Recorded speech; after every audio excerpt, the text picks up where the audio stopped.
Focus.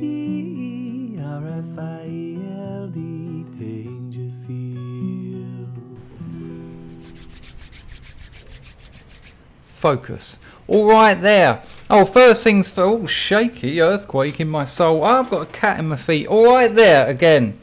First things first. So I did a live stream with Jean-Francois Gariapé, also known as JF, on his channel, and I assumed it would be a hostile crowd, and I wasn't entirely wrong. The comments made for interesting reading, but I did get an incredible 250 plus subscriber bump, which I can only assume has come from some of the good people over at JF's channel. So welcome, wonderful people. Give my channel a chance. If you like what you saw, then it's much the same. You kind of got an impression of who I am, and if you hang around you'll get an impression of what I do. What else to say? Oh yeah, I've been flooded with emails lately, and it's a lovely thing. So many people wanting to make contact, but it's kind of reached saturation point. Whereas I used to read every comment, I'd reply to every comment, I'd read every email and reply to every email. With my workload at the moment and the sheer numbers, oh, the demand, I just can't respond to them all, but I do read them all. And I got one a couple of days ago, and it's tied itself in nicely with a video that I wanted to make. So I'm going to read you the email first, and then I'll kind of use that as a springboard to speak about what I wanted to speak about whilst addressing the contents of the email. So it's going to remain anonymous because I think that's only fair enough. So here we go. This is the email. Howdy. Always nice. Hello Chris, I only know of you through watching some of your YouTube videos. I just need a bit of advice really. I'm 38 and don't seem to be going anywhere fast. I'm unemployed at the moment and still live at home. I do have a little bit of savings though. I'm not really skilled in anything apart from being able to drive. I have a CELTA, which is a teaching English to foreigners thing, like a TEFL sort of thing, which I've never used, and an average history of art degree. It's just a history of art degree, mate. Don't play yourself down. You don't need to. It's just because it's not first class honours. You've got a history of art degree. You've got a degree. It's going to help. I don't know where to go from. I don't really know where to go from here. Should I try to retrain in something? Start my own business? I wouldn't have a clue what to do though. What would you do in my situation apart from jumping off a cliff? Regards. Now, we can assume that the suicide ending is somewhat of a joke, but we have to ask ourselves why such jokes are put in there. We've talked about the kind of Freudian slips and the lack of the human's ability the lack of a human's ability to be arbitrary and to be random. You know, we make selections, we make decisions based on our conscious beliefs and desires, as well as unconscious motivations. What the outside world gets of us is a combination of that split, is a combination of the side of us we are in control of, the side of us that we are conscious of, and the side of us that we are literally unconscious of. We're not conscious of it. We're not even aware of it. But on the outside, people receiving our information, they get a mixture of the two. And so when you make when you make a flippant kind of aloof sort of reference to suicide, I'm left to think there's certainly part of you thinking that you're in a bit of a rut. You've come to a stage in your life where you might as well just give up. You sound a bit lost. Now I am going to actually give you some direct advice. We'll call you John. It always works. His name's not John. But I am going to address your email, John, and I am going to give you some advice. You're a bloke, you're 38, you live at home, it appears you have no responsibilities, you've got a bit of money, you can drive, you can speak English, you don't know what to do.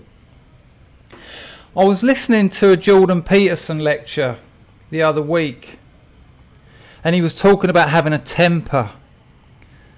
And he was talking about knowing that something's going to go wrong. He's been riding a wave, you know. This was a man who no one knew. He was a psychology professor and a clinical psychologist. and some trans activists got the ump, and how did they create, in their eyes, certainly a monster? He's now one of the most well-known sort of critical thinkers living on the planet today. But he was talking about riding this wave that he's been, you know, he's doing these huge lecture tours. His book is a bestseller in like every country in the galaxy, and he's released another one. You know, the demand for this man's attention is huge. The money he's raking in is massive, and he felt like he was on this wave, and he had this sort of sense that at some point it's going to explode or collapse or whatever. That's certainly the understanding I got. And weirdly, I wanted to give him some advice, and so I tweeted him. It's weird, isn't it, the internet? It's like speaking to ghosts. Oh hi. What's her name? I can't even think of her name. Oh my god. Oh hi, Jennifer Lopez. My name is Chris. I thought you looked very lovely the other day. Anyway, I said, dear Jordan Peterson, remember how to change. And it's the best advice I could give anyone. And it's when I wrote it, I thought, that's not that he needs my advice. That's not the point. It's not why I'm telling you. But when I heard about someone have those very human, very timely concerns of everything collapsing, of a something coming to an end, of a wave that's being ridden that somehow just falls apart, an error of judgment, a challenge of circumstance, whatever. You know, we have this idea as humans, you know, there's a nice bit of wordplay here, where human beings, you know, being. Do you know the study of being is called ontology? And it's kind of opposed in some respects to the study of knowledge, which is epistemology. And you know, it's been said many times that we're not human beings, we're humans doing, which is ugly as hell. I'm not a human being, I'm a human doing. It reeks of mid-70s social sciences. And there's something better you can do with that. There's better wordplay. We're not human beings, we're human becomings. You know, I am not a fixed thing. I have a name. My name is Chris Dangerfield. Nice to meet you. But what is Chris Dangerfield? I mean, if I was aged 4 and I'm at my infant school, lovely little school it was, old Victorian building, smelt of Dettol, parquet wooden floors, state school, don't get all that anymore. What a solid, honest building. And if you ask Chris Dangerfield, age 4, who are you? What is a Chris Dangerfield? I'd have written it out. Ask me again at 10, then again at 15, then again at 20, etc. And now at 420. You know, things have changed. I have changed. I've become different. And there's very little of me really in some respects that remains from what I was. Now at the same time, without doubt, there are some stamped in stone genetic realities that to an extent determine my response to things. But so intricate and complicated are those things that come to me, are the dialectic conversation between who I am, what I know, what I think, and what comes to me. That dialectic conversation between those two things, between the me, the consumer of my environment, and the environment, and the product of those two things is continually changing. Change is one of the, if not the most certain thing. Change is inevitable. It is an effect of time. And yet it's one of the things that almost frightens us the most. The idea of things changing, things being different. We don't do well to it. And you've only got to look at Darwin to see the importance of understanding your relationship to change in your environment. It's not survival of the fittest. It's a wasted, useless cliche. It's those who are most able to adapt will survive. Those most able to adapt to the changing situation. And that goes not just for the big picture of evolution, but the very small picture, the little steps of your life. Do not forget to change. And the reason I say that is it's like we live in a culture that almost attempts to fix us as who we are. And we get involved in these behaviours that kind of seek to explain a certain picture of ourselves. You know, we're forced this idea of plateaus. This idea that at certain points in your life you're going to reach a plateau. You'll become a school kid. That's a plateau. And then there's going to be a moment of transformation where you're going to become a young adult and you're going to hit that plateau. And then from there you're going to become an adult and have a wife, some kids, a family, and that's that plateau, and you see that out till you're dead. And in truth, there are no plateaus. Or there's a million. There's an infinite number of plateaus, which is much the same. It's like saying there's an infinite number of sides to this circle. So we have to get through life and remain happy, productive and content. It's really, really important to remember to change. And I don't mean, you know, just superficial things. Oh, I've been wearing the same kind of t-shirt for the last 5 years. I'm gonna shake it up a bit with a new lumberjack shirt. Just to remember to change is to forget about it. Oh, boom. It's true though. Think about that. The advice, remember to change, is just to forget about it and just let yourself be. Look at my life. I went to school, yeah, I'd done that. Then I went to art college, oh yeah, I'd done that. Then I ended up homeless. I was a junkie on the street. Then I was a drug dealer. Then I was in a band. Then we got a recording contract, a management contract, a publishing contract. Then I fucked all that up. Then I was in and out of rehab for years. Then I set up a business and I was an entrepreneur. It was very successful. Then I became a comedian. I've lived all over the country. I've travelled greatly, done all manner of different things, and I've absolutely loved my life. If I died tomorrow, if I was laying on a bed and I knew I had a couple of hours left, I'd be thinking, that was brilliant. That was worth every moment of pain, every frustration, every anguish. I have absolutely loved being alive.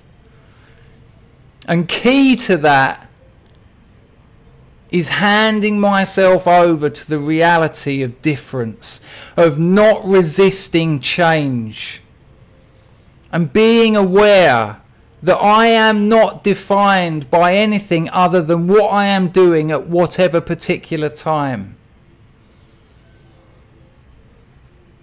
You know, the world is out there to engage with, and to not just be a passive contemplator of the spectacular, the mundane, the frivolous, or the hang on a minute, irreverent. I have a little bit of a speech impediment. I really have to put my teeth low in irreverent,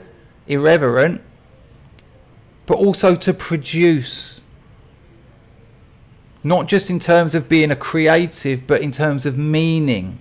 Rather than just, oh, that's what that means, that's what that means. Not to passively consume language, whether it's written and spoken, whether it's a footprint in the sand, a mark on a wall. But to produce meaning, to understand language, to understand the act of reading language as an activity of writing. What does that mean? And what does it mean in this context? And what does that mean going forward? You know, let's go back to our friend John here. You got a bit of money, mate. You don't seem to be going anywhere fast. All right, no problem. You're 38. No mention of sickness in there, so you've got your health. You're unemployed, so you haven't got a job. You've got a few quid. You can teach English to foreigners. You can drive a car. Come on, man. If you know my channel enough, you know what I'm going to say. Go to Thailand. And I'm serious about this. Go on holiday. You've got no responsibilities. Why do you want to look at the same four walls? Why do you want to live in an house with your parents? Take a fucking risk. Why haven't you already gone? You got some savings. What are they for? What are you saving money for? It's only you. You've only got to eat, and you live at your parents' house. Spend the money. Go away. Go to Thailand. Go to Cambodia, Vietnam. I'm biased, but these countries have got something going in for them in terms of they're very cheap. So your savings, your dollars, your spondoolics, your shekels, all the JQ dropped in. New audience from JF, and I've got a few from the Three Stooges podcast, probably from the Iconoclast. Always leaning over there. But you've got a bit of money, you've got a bit of time, and the only responsibility you've got is to not forget to fucking change. Book a ticket, jump on a plane, get yourself out to Patong, get yourself out to Phuket, Phnom Penh, Ho Chi Minh. Get there, book a hotel when you arrive. Ask me what you're going to do when you get out there. Doesn't matter. Do what you do at home. Go and eat. Go and have a few beers. Fuck around on the internet. Because believe me, when you put yourself in a new environment, when you open yourself up to the reality of your situation and the freedom of growth without fear, with acceptance, the world will come to you. So that's my advice to you, man. Go away. Let your environment, a new environment will help you engage more with yourself. When I first went to Thailand, when I was, 36, I'd just come out of a rehab centre. I'd never really been away. I'd been out to Venezuela on a drug holiday and done a lot of Europe. But to go away on my own purse with money I'd earned. I was talking to a mate tonight and I said to him, you know what? I have never felt more like myself than I did when I first arrived in Patong. I felt free to be who I was. And who was that? Someone who was becoming in that environment. It was like I was finally given a chance to mature. Mate, you're being held back by your parents. Of course they're doing their best homing you, but they're holding you back. They're keeping you immature. Put yourself in a situation where you're in the world as a man, as an adult, as a mature male. Get out there and experience it. And that goes to all of you. Go and drink the world in. You get one life. You get one life and it's passing you by. Believe me, I've been there. You blink and you're going to be 30. You blink, you'll be 40. 2 more and you're nearly dead. You get one life and it has the potential to be magic. The only person who can prevent your life from being this most incredible experience is you. Don't be a victim of yourself. Remember how to change.